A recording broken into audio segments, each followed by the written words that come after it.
Iterators. Alright, so the Y proposal. This proposal proposes an iteration interface that objects can offer to control the behavior of for loops. The reasons for this proposal, it gives us an extensible iterator interface. Previously we had kind of a pseudo-iterator thing going on. It's better to have a built-in one so that we can actually have an interface to work with rather than an abstract concept.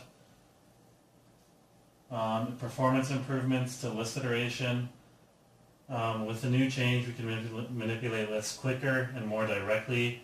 What that just means is the compiler optimizes it better, it's cleaner to code, just better all around. Massive performance improvements to dictionary iteration. We'll talk more about dictionaries later, I think, but it's just the same kind of concept as number 2, better optimization, easier to code. Provides an interface for iterating without pretending to offer random access to elements. Random access to elements, that was something that we had to do with the pseudo-iterators. We ended up often indexing an object, retrieving the value there, stuff like that. Now we have an actual iterator that will do that for us. It's a lot cleaner. It's backwards compatible with all existing user-defined classes and extension objects. That just means that everything we've created so far in terms of classes, objects, so on, the iterators are all compatible with that. We're not going to have any problems with that. And lastly, the code iterating over non-sequence collection is more brief and clear. When you're using the iterator, sometimes you're not working with sequential stuff. This is referring to that kind of stuff. It's a lot easier, it's a lot cleaner, it's a lot better. My name's Kevin. I'm taking over for Brady, and I'm going to be explaining how the iterator works. So the iterator gets a next value operation that makes the next item in the sequence each time it is called. The operation gives an exception when there are no more things accessible.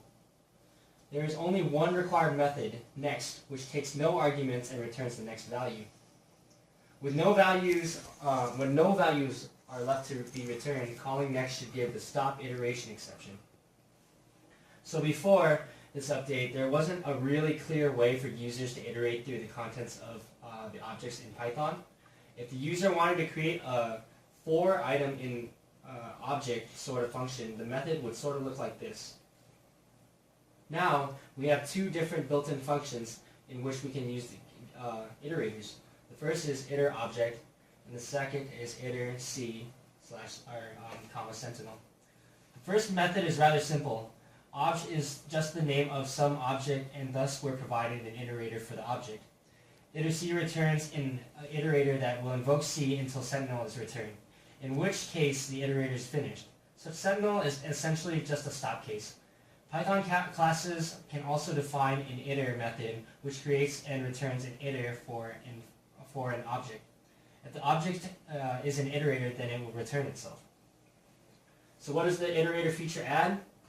It adds a new exception, the stop iteration, which signals the end of an iteration, a new slot called TP-iter that adds an iterator to the type object structure.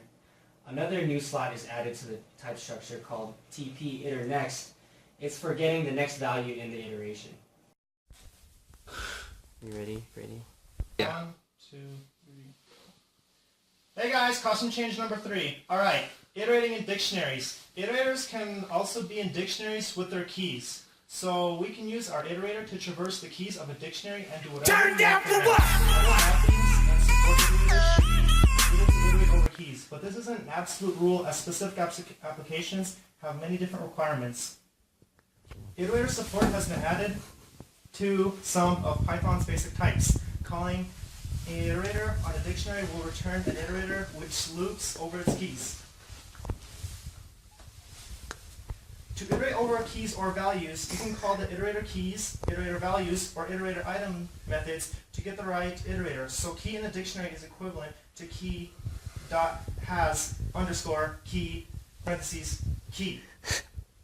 Iterating in files is also possible with iterators.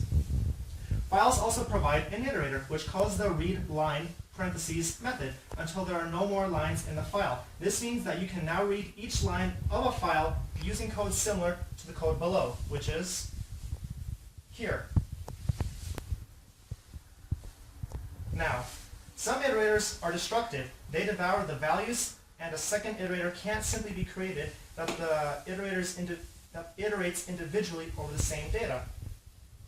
Now, how thus applies to concepts that we've learned in class.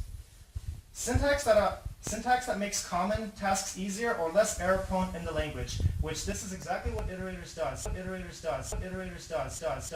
It makes all the language and syntax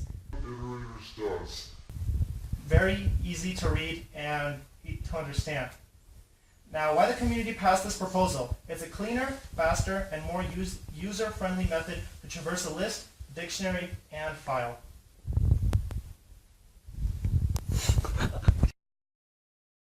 Which this is exactly what Iterators does.